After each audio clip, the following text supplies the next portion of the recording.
Donc aujourd'hui, je devais être accompagné de Guillaume Broman de la société SAC Infra. Malheureusement, il est souffrant. On a été averti il y a à peine une heure que la personne qui le remplace ou qui est nommée va se présenter juste après. Donc, je m'appelle Lynn Debras, je suis président de Hightech Stratégie. Donc, juste avant, vous avez eu mes collègues de la filiale Hightech Security. Et donc, je passe la main à Thomas pour qu'il se présente.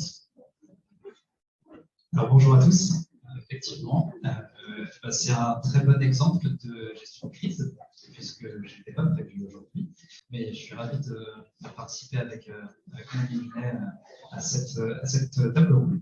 Et donc, je suis Thomas Filimon, je suis responsable d'offres chez Hightech Stratégie. Et j'aurais besoin d'assister Lynette sur ce sujet.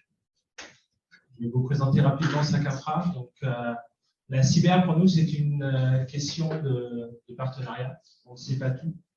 Donc, ce qui s'est passé, c'est qu'on avait besoin d'un partenaire de réponse à incident plus technique que nous, avec des personnes en capacité d'accompagner nos clients en cas de crash. Et donc, on s'est rapproché de SAC Infra, qui est notre partenaire de réponse à incident. C'est bon. Alors, je voudrais juste revenir sur l'intitulé de notre présentation d'aujourd'hui. Ransomware, donc une fatalité qui ne doit pas être fatale. Pourquoi une fatalité? Parce que, on le sait maintenant, en ransomware, la question n'est pas de savoir si ça va arriver, mais plutôt quand ça va arriver. On sait qu'à un moment donné, on va être victime d'un ransomware et on en a parlé dans la table ronde précédente. Il y a des moyens de se préparer, il y a aussi des moyens de réagir, et il y a également toute la partie du après. On va se concentrer, nous, dans un premier temps, sur l'étape première, l'hygiène qui vient en amont. Ensuite, on viendra sur la partie réflexe qui est pendant l'attaque, et sur la partie réaction qui est également pendant l'attaque. On reviendra sur la dernière partie qui est après le ransomware, et je vous présenterai quelques retours d'expérience et ce qu'on doit retirer de ce type d'événement. Donc, si je commence par la première partie, donc l'hygiène, il va y avoir quelques redites finalement par rapport à ce qui a été dit auparavant par nos camarades Arthur et Anthony. La première partie, c'est d'avoir une vraie gouvernance. Une gouvernance, c'est-à-dire de se préparer aussi bien avec des outils qui peuvent être de la documentation, des processus, des directives, des politiques, etc., des guidelines à suivre, et puis également se préparer techniquement. Donc ça, ce sera un deuxième point. Donc dans la deuxième étape, il faut insister aussi sur faire des audits. Alors ça peut être des audits organisationnels, mais ça peut aussi être des audits plus techniques. Donc on parle aussi de pentest, par exemple. Et ça, c'est très important de les réaliser. Vous devez faire réaliser si on n'a pas les compétences, mais aussi de suivre les plans de remédiation qui sont identifiés à l'issue de ces audits. Les actions correctives qui doivent être mises en place. Bien souvent, on peut se rendre compte que les attaques qui suivent ont exploité des vulnérabilités qui avaient été trouvées dans les audits. C'est un peu dommage. Donc, il faut prioriser également les actions de remédiation qui sont issues de ces audits. Le troisième point, j'en parlais juste avant, c'est de former et d'éprouver les équipes sur les technologies. Je parlais de gouvernance fonctionnelle, mais donc là, on est sur la gouvernance plus technique. Il faut que vos équipes soient en capacité de savoir bien utiliser tous les outils de détection, de correction, pour minimise les effets d'une attaque potentielle. Le quatrième point, et il est très important lorsque l'on passe, à mon sens, lorsqu'on parle de crise, c'est d'identifier un prestataire de réponse sur incident et les étapes initiales. Lorsque vous êtes confronté à un ransomware ou à une crise d'une manière générale, et là on parle d'une crise plutôt IT et cyber, il est primordial d'être préparé et de connaître ce qu'on est en capacité de faire et ce qu'on n'est pas en capacité de faire. Et là, en l'occurrence, avoir des partenaires et des prestataires qui peuvent intervenir, notamment sur du forensics, c'est essentiel. Il faut que vous ayez un contrat potentiellement avec un de ces partenaires qui puisse vous permettre, le jour J, de le faire intervenir le plus rapidement possible, éventuellement même d'avoir des SLA avec ce partenaire qui vous garantissent un temps d'intervention rapide le jour où il y aura cette crise. Donc ça, c'était le quatrième point. Et puis enfin, le dernier point, c'est la mise en place du durcissement et des outils de protection adéquats. On parle souvent de durcissement des postes de travail, on peut parler des serveurs, on peut parler d'un certain nombre de choses comme ça. Ça fait partie des actions qui doivent être prises bien en amont. Voilà ce que j'avais à dire sur la partie hygiène. Alors, pour la partie durcissement, la difficulté qui va arriver, c'est qu'aujourd'hui, on a toujours un mélange perso-pro. Donc, comment aller durcir le PC perso d'un collaborateur quand il a le droit de travailler dans un environnement perso-pro. Donc, c'est le type de problématique sur lequel nous intervenons. Parce qu'on est dans un monde beaucoup plus ouvert, avec l'émergence de plus en plus d'outils cloudisés. C'est la difficulté sur laquelle on intervient pas mal chez nos clients.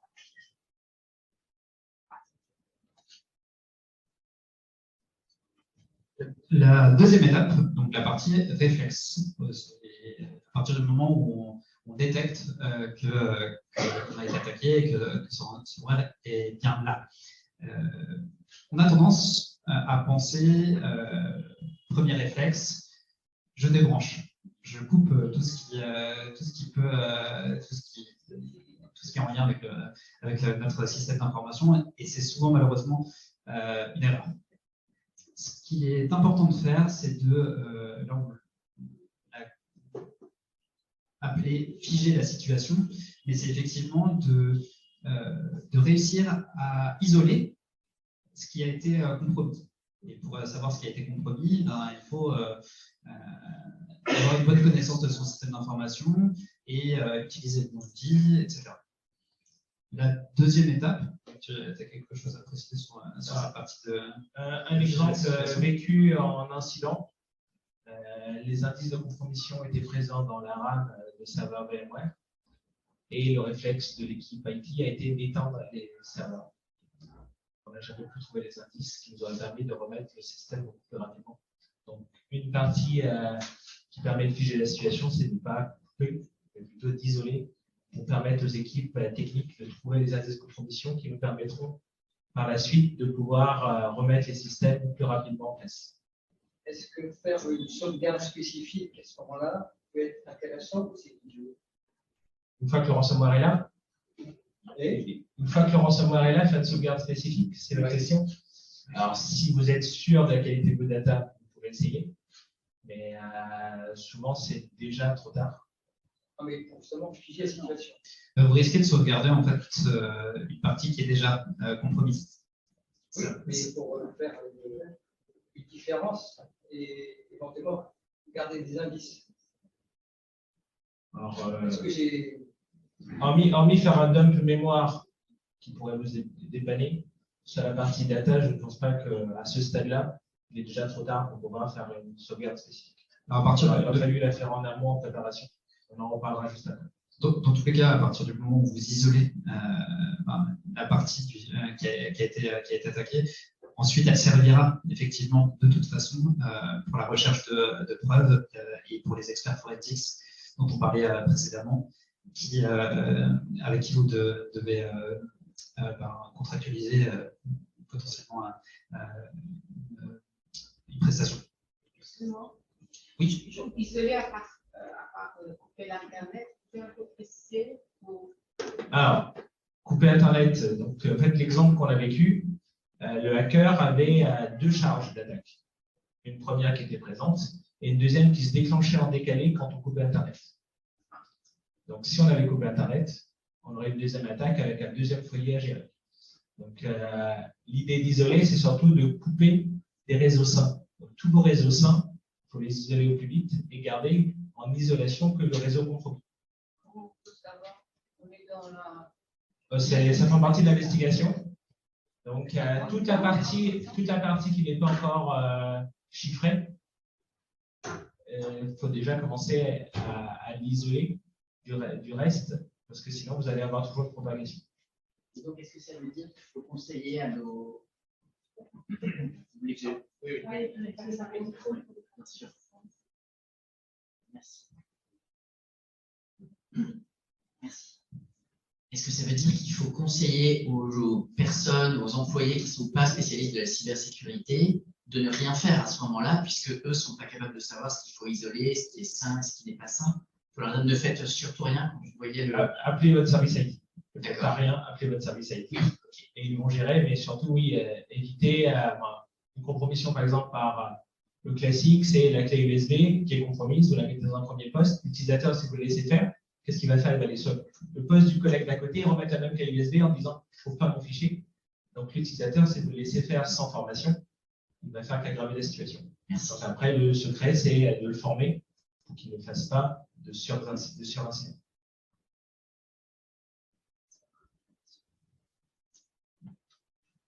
Oui, on revient toujours à cette histoire de se préparer et d'anticiper. Et juste pour finir sur le sujet sur les réseaux, ça montre aussi l'importance d'avoir de penser son architecture de système d'information et d'avoir des sous-réseaux pour des activités dédiées, etc., afin d'être capable d'isoler ces sous-réseaux qui vont permettre potentiellement d'éviter une propagation trop rapide vers d'autres réseaux et vers d'autres fonctions de l'entreprise. Mais oui, effectivement, c'est très dur de savoir ce qui est impacté et de réussir à isoler. Ça fait partie des procédures que vous pouvez mettre en place et que vous pouvez créer en collaboration avec l'ADS. Le deuxième point, c'était donc de préserver les preuves. On en a parlé. C'est primordial d'essayer d'en conserver un maximum pour que les équipes de forensics puissent les analyser, puissent savoir remonter en fait et comprendre la stratégie des attaquants pour qu'ensuite vous puissiez corriger et réussir à protéger votre système d'information. Le troisième point qui est très important, c'est de communiquer en interne. À partir du moment où on a détecté qu'il y avait une attaque en cours, qu'il y avait un impact sur le système d'information, il faut avoir des canaux de communication dédiés pour communiquer, pour alerter l'ensemble du personnel avec une communication très simple et des actions tout aussi simples que doivent prendre les utilisateurs, sans non plus les alarmer, mais en leur indiquant quelles sont les procédures et qu'est-ce qu'ils doivent faire et ne pas faire. Et puis le quatrième point, j'en parlais aussi, c'est un canal, dans le cas où ceux utilisés par l'entreprise ne peuvent plus être utilisés, c'est d'avoir un autre canal. Et il y a des outils qui le font très bien, qui sont préconisés par l'ANSSI notamment. Il y a un outil qui est utilisable à la fois sur le web et sur les smartphones, qui s'appelle Citadel et qui est préconisé par l'ANSSI et qui fonctionne très bien. Alors, Anthony et Arthur en parlaient tout à l'heure. Donc, au moment où la crise arrive, vous faites chiffrer votre messagerie, vous n'avez plus d'annuaire. Donc, ce n'est pas le moment où vous allez vous dire il faut que je communique, je n'ai pas les numéros, comment est-ce que je vais faire? Je vais chercher les fichiers RH, les numéros perso. Donc, c'est quelque chose qui se prépare aussi en amont pour que le jour où ça vous arrive, vous n'avez pas besoin de choisir l'outil en live et chercher les contacts.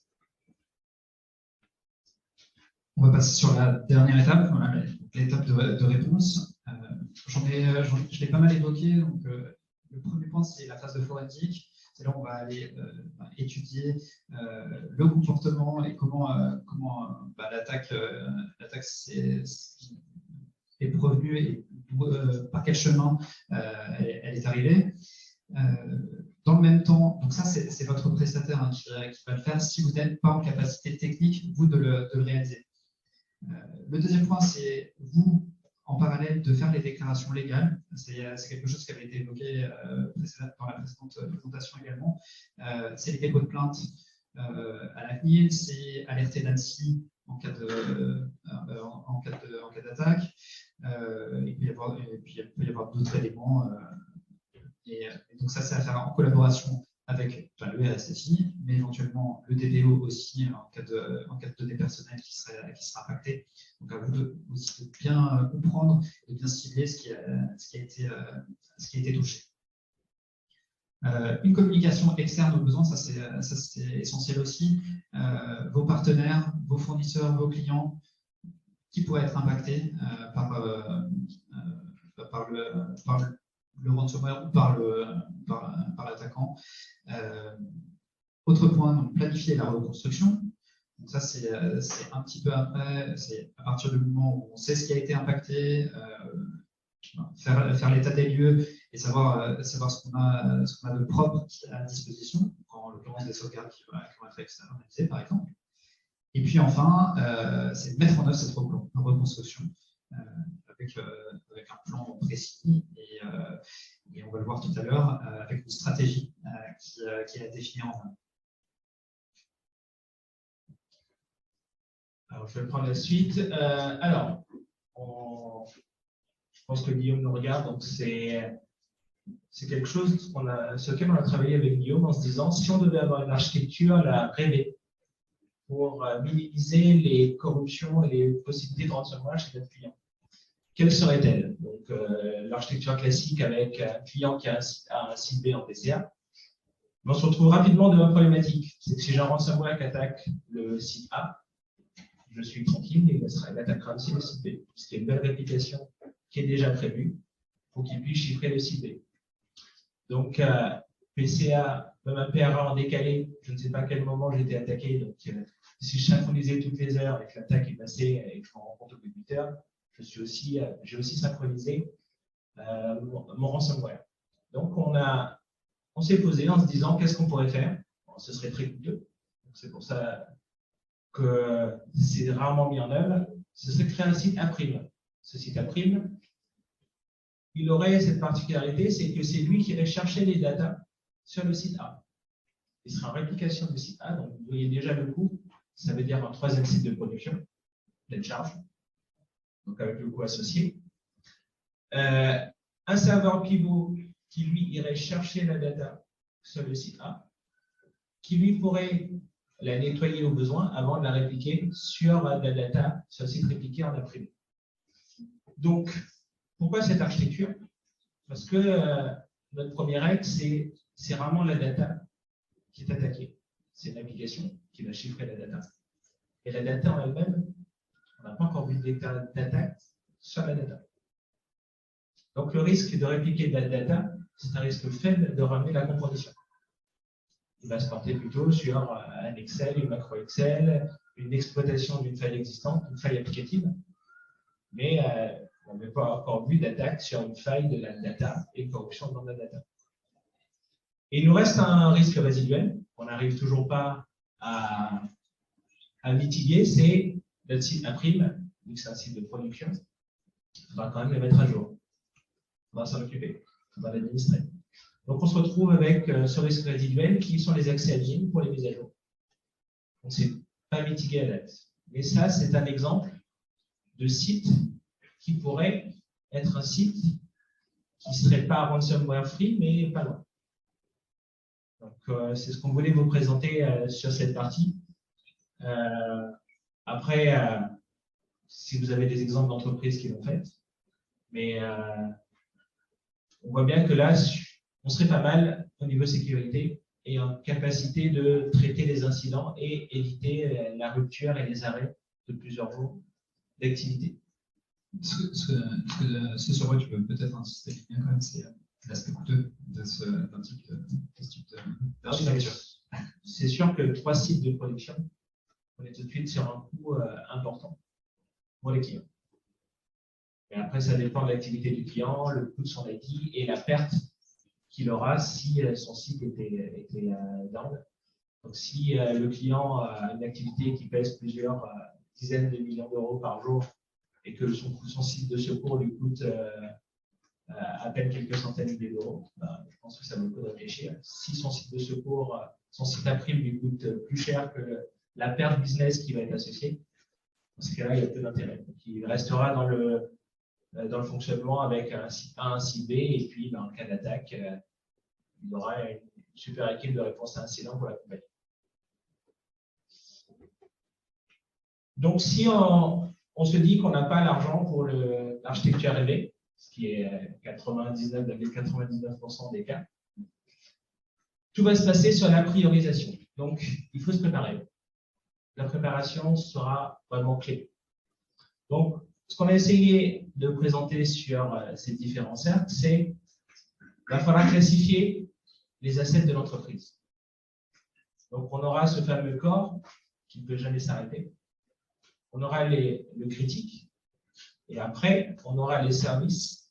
Et en dernier, on aura tout ce qui est accessoire. Donc, il est très important d'avoir une classification de l'ensemble des assets de l'entreprise pour pouvoir se dire qu'on va être en capacité de pouvoir redémarrer. Et cette préparation est essentielle. Donc, un exemple non exhaustif de ce qui pourrait être un service corps. Donc, grand débat qu'on a eu avec Guillaume, je lui ai dit, mais quand on fait un service corps, qu'est-ce qu'on pourrait faire? Il me dit, le corps 0, la première étape, c'est le switch. Je lui ai dit, mais ton switch, pas de switch, pas de routage. Donc, pas d'ouverture à l'extérieur. J'avais anticipé un peu trop.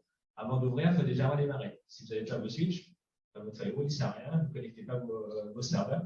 Donc, une idée, ce serait celle-là, de se dire qu'on a un service core qui est le switching dans le data center. Une fois qu'on a rétabli le switching, on pourra interconnecter le firewall, le serveur. Une fois qu'on a un site fonctionnel dans le data center, là, on va commencer à se dire qu'on peut le connecter à Internet.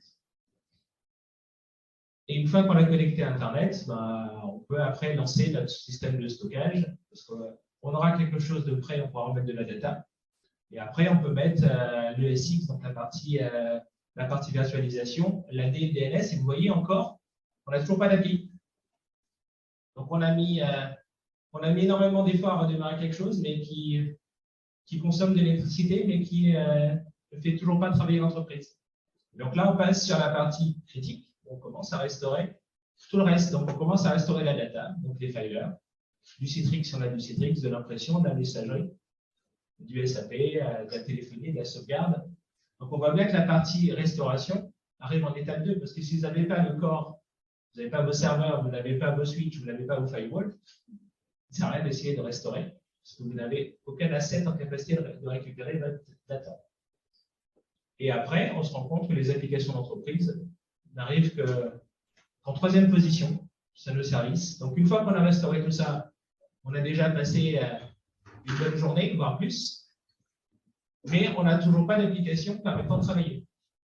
Et c'est les services essentiels. Et là, ce qu'on apprend, c'est comment est-ce qu'on va séquencer l'effort. Parce que les personnes sont en panique. Et je pense que si on n'a pas un séquencement de préparation, tout le monde va vouloir faire, le spécialiste sauvegarde va dire, moi, je vais restaurer. Ben, ok, mais tu vas restaurer sur quoi et pourquoi? Donc, cette préparation permet de se dire qu'on sera en capacité d'avoir un séquencement. Et ce séquencement permettra d'éviter les surincidents ou la restauration d'une data sur un filer qui n'est pas prêt, etc. Et donc, on se rend compte que les services corps de l'entreprise n'arrivent qu'en troisième position, où on se retrouve à ce moment-là avec les intranets, les extranets, les logiciels métiers et tout ce qui est gestion des badges et des bâtiments, parce que c'est très bien de restaurer, mais si personne ne peut rentrer parce que l'accès au bâtiment a été géré par l'IT, si vous ne restaurez pas le service de badge, vous n'aurez pas de salarié qui pourra rentrer pour finaliser la remise en état des services. Et après, donc, les outils RH et les VPN partenaires. Donc, les VPN partenaires, c'est vraiment le dernier. On se sauve d'abord et après, on connecte les partenaires. Mais sauf qu'aujourd'hui, si je prends le milieu bancaire, votre partenaire Swift ne peut pas être déconnecté trop longtemps. Sinon, vous allez avoir des soucis. Donc, il faudra aussi prioriser. Donc, il y a des sous-classements qu'on n'a pas fait là, mais il y a des sous-classements qui devraient être faits pour pouvoir restaurer d'abord les partenaires essentiels, puis après les moins critiques. Donc, on voit bien que même là, on a encore un nouveau classement à faire et une nouvelle priorité à gérer. Et donc, après, vous avez tout ce qui est services accessoires. Donc là, il y a des X parce que on ne connaît pas pour chaque entreprise quels seraient ces services, ces sites accessoires. Mais par exemple, un site institutionnel, un site web camp, le restaurant dernier, parce que normalement, il y a toute la communication de gestion de crise qui nous a mis un nouveau site en Shadow pour expliquer que le service n'est pas disponible. Il n'est pas dans les sites prioritaires à restaurer. Et si vous êtes un site e-commerce, votre site Camp, peut-être qu'il se retrouve un peu plus critique et se retrouve en chapeau 3 à être restauré en même temps que les services. Donc ça, c'est spécifique à chaque entreprise. On ne pourra pas vous dire aujourd'hui quels sont vos services en chapeau 3, mais encore, on est pas mal. Je pense qu'on peut déjà vous dire que sans switching, vous ne démarrez rien. Et sans la partie firewall, ce sera compliqué aussi de pouvoir router et filtrer les accès en interne et vers l'extérieur. Donc, je dis souvent que je n'aime pas raconter des histoires quand je ne l'ai pas vécu. Et je m'interdis de le faire, mais là, je vais être obligé de le faire. Puisque je n'ai pas la personne qui a vécu l'incident, mais on a suffisamment échangé normalement pour pouvoir vous en parler. Donc, une PME, 120 personnes dans l'industrie. Donc, une exploitation qui se fait en 2 phases. Une première phase, c'est un phishing. Coup de bol, ça ne marche pas, puisque l'entreprise n'est pas sur Office 365. Et le phishing, c'est voici vos nouveaux credentials pour accéder à votre messagerie sur Microsoft 365. Mais une faille du navigateur Edge, qui elle peut être exploitée, qui arrive dans les jours qui suivent. Et donc, en cliquant sur le lien qui vous amène sur Office 365, même si vous n'avez pas rentré les credentials, le simple fait d'activer le lien permettait d'envoyer une charge via la faille du navigateur. Donc, 6 semaines d'arrêt d'entreprise, alors un peu plus, parce qu'au final, c'est à peu près 10 jours d'arrêt. Au moment où on a fait l'affiche, on était encore dans l'incident, donc on n'avait pas la finalité. Donc, ça fait à peu près 10 jours. À 100 000 euros, pardon, 10 semaines, excuse-moi. À 100 000 euros de perte à peu près par semaine. Et donc, pourquoi est-ce que vous voyez perte estimée 500 000? C'est parce qu'en fait, il y avait une cyberassurance qui a couvert tous les coûts d'intervention et donc qui a permis de réduire la douloureuse pour l'entreprise. Donc, pour ce cas-là, il n'y a pas eu de paiement de rançon. La reconstruction a été complète et une sauvegarde disponible hors ligne. Alors, la petite blague pour la sauvegarde disponible en ligne, c'est vraiment un coup de chance. L'entreprise a eu un problème de RAID sur un serveur. Elle a arrêté le serveur, donc il était éteint. Et c'était un serveur Exchange. Donc, quand on a voulu restaurer, ils se sont rappelés qu'il y avait un des nœuds qui était éteint, qui avait une sauvegarde saine, qui a permis de minimiser la perte. Mais ce n'est même pas une vraie sauvegarde en ligne qui avait été prévue pour. C'est le coup de bol de l'IT qui, par manque de support, donc ils n'avaient pas payé le support chez leur constructeur préféré, et donc ils ne pouvaient pas faire réparer le serveur, donc ils l'ont éteint. Et c'est ce qui nous a permis de sauver les datas d'entreprise. Comme quoi, en cyber, même de temps en temps, un petit coup de bol fait du bien. Alors, tu peux préciser également peut-être que l'attaquant n'avait pas a priori de capacité très forte puisqu'il n'a pas été en mesure d'attaquer le serveur Unix, oui. qui regorgeait d'informations aussi essentielles et importantes, et qui n'a pas ciblé la partie Windows de mémoire. En fait, l'attaquant avait les compétences principalement Windows, Microsoft, et donc toute la partie du SI qui détenait les logiciels métiers était sur Unix, et l'attaquant n'avait pas de compétences en Unix, donc il ne l'a pas attaqué. Pour autant, l'Unix n'était pas patché et disponible, mais il ne savait pas faire. Donc, encore un deuxième coup de bol après le serveur arrêté une semaine avant. Donc, je pense que ce client peut jouer au loto. Donc, autre Rex, donc une ETI sociale, 1400 personnes. Donc là, c'est l'erreur par omission. Donc, un utilisateur qui était connecté chez lui avec le VPN de l'entreprise ouvert et qui s'est fait attaquer chez lui parce qu'il n'avait pas suffisamment de protection sur son domicile, sur son SI interne. Ça, sa box. Le SI interne, ça résume seulement une box et un petit switch. Et donc, il s'est retrouvé avec l'intégralité de ses serveurs chiffrés. Donc, 4 mois pour remettre le SI en état, pas de cyberassurance, pas de paiement de rançon et reconstruction complète avec peu de perte de données parce qu'il y avait tout ce qu'il fallait, ça a pu être récupéré un tout petit peu partout. Donc là, on va relancer le débat de ce matin. On a une conviction avec Guillaume que dans la majorité des cas, il ne faut pas payer. Mais à un moment, quand vous devez sauver votre entreprise, si on vous demande 20 000 € pour sauver votre entreprise, est-ce que de temps en temps, on va démarrer le service, on n'est pas obligé de le faire. Avec cette incertitude permanente qui est est-ce qu'on va réellement me rendre mes datas. Mais dans 99,99% des cas, on conseillera de ne pas payer, mais quand ça devient vital pour votre entreprise, on sera un petit peu embêté de vous dire de ne pas payer si ça met en cause la vie de votre entreprise, les salariés associés. Et donc, ça restera l'état d'un débat, je pense, qui a été lancé depuis ce matin. Et donc, le dernier rêve, c'est une start-up. Donc, 1500 personnes, en plus spécialistes de l'informatique. Donc, on penserait que les spécialistes sont souvent les mieux protégés. Les fameux cordonniers, j'entends dans la salle. Donc, un boîtier VPN. Donc, je pense que celui-là, tout le monde le connaît. Hein, je ne donnerai pas la marque, mais 2019, travaille sur un boîtier VPN. Donc, le VPN pas mis à jour. Et donc là, on revient sur ce qu'a dit Marc Boger ce matin. Donc, ce n'est pas une attaque directe, c'est une attaque par une filiale. Une filiale qui avait un boîtier pas à jour. Attaque par la filiale et remontée jusqu'au central et pas suffisamment de filtrage entre la filiale et l'entreprise. Donc, se retrouve avec une perte quand même, là, on est estimé à plus d'1 million €. 3 semaines d'arrêt d'activité, toujours pas de paiement de rançon, donc capacité à restaurer et à relancer le système. Et donc, toujours pas de cyberassurance. Et voilà. Donc, c'était le dernier ex. Donc, à vos questions, si vous en avez.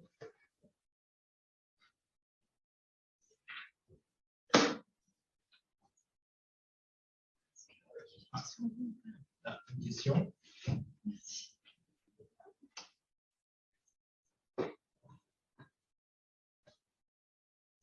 Oui, dans la mesure où il y a des sous-réseaux,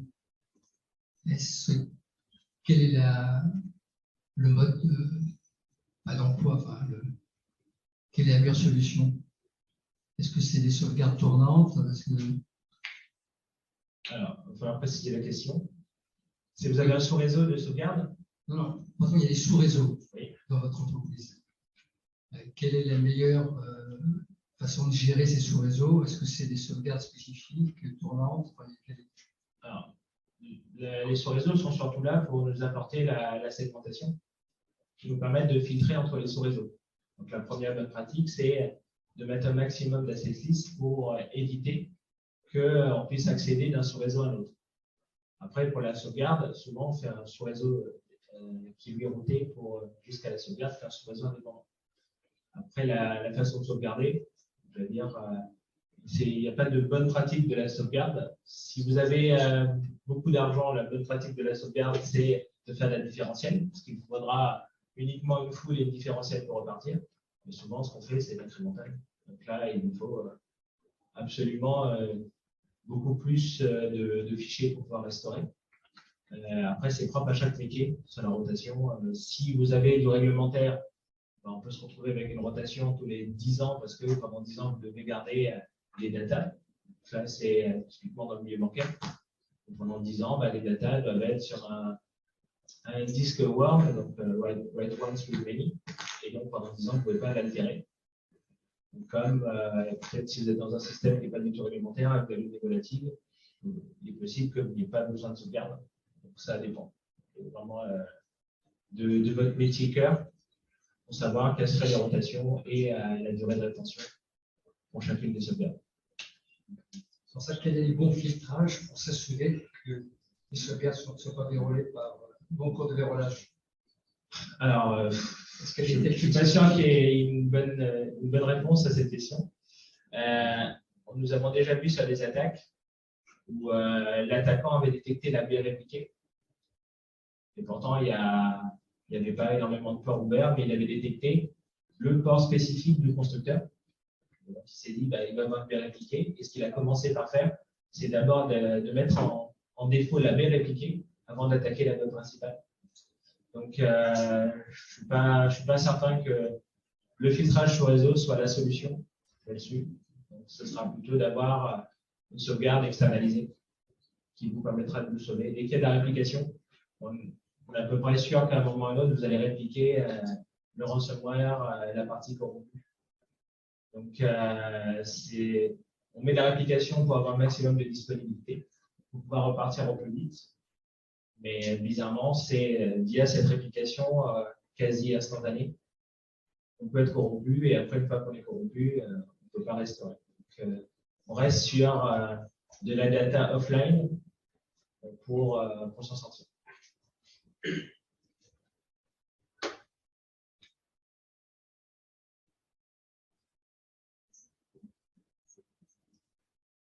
Oui, Birolf Tungelin, Jean-Claude Technologie. Une question un peu naïve tout à l'heure, vous avez dit quand on sauvegarde que les data, il y a pas beaucoup moins de risques sur les applis. Et dans l'exemple de la macro Excel, moi, si je sauve un fichier Excel, j'ai l'impression de sauver de la data et pourtant la macro est dedans. Alors, quand on parle de data, on n'était pas sur l'Excel, on était plutôt sur la base de données. Et donc, c'est les data de notre Excel, ce n'est pas l'application Excel. Et même l'application, elle peut être corrompue. Donc, votre macro, elle est dans l'application, il ne faut rien faire. Elle est un vecteur d'attaque. Mais un Excel qui requête une base SQL dans laquelle il y a de la data, là, on va aller s'occuper de la data de votre fichier Excel avec une macro. On ne considère pas, nous, en termes de sécurité, comme de la data, parce qu'il y a de l'applicatif par-dessus. Donc, cet applicatif, par défaut, peut être corrompu et il est amené à avoir des failles. Donc, ce n'est pas ce qu'on va rechercher à sauvegarder. Donc, le fichier Excel avec la macro, on ne le mettra pas dans ce site April, parce qu'il y aura un applicatif qui va compter.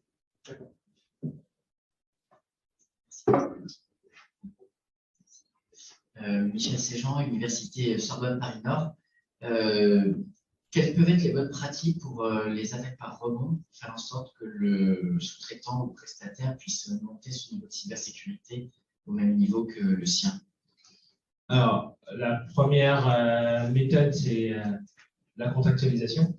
C'est de demander de pouvoir auditer votre prestataire et sur son niveau de maturité, l'accompagner pour avoir un niveau de maturité suffisant.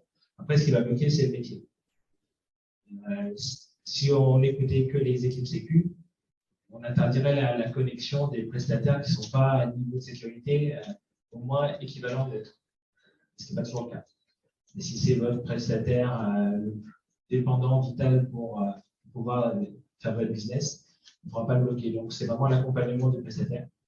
Et après, une protection contractuelle pour que lui s'engage une fois audité et qu'il soit au niveau suffisant à se maintenir. Donc, souvent, ce qu'on rajoute dans les contrats, c'est une clause d'audit.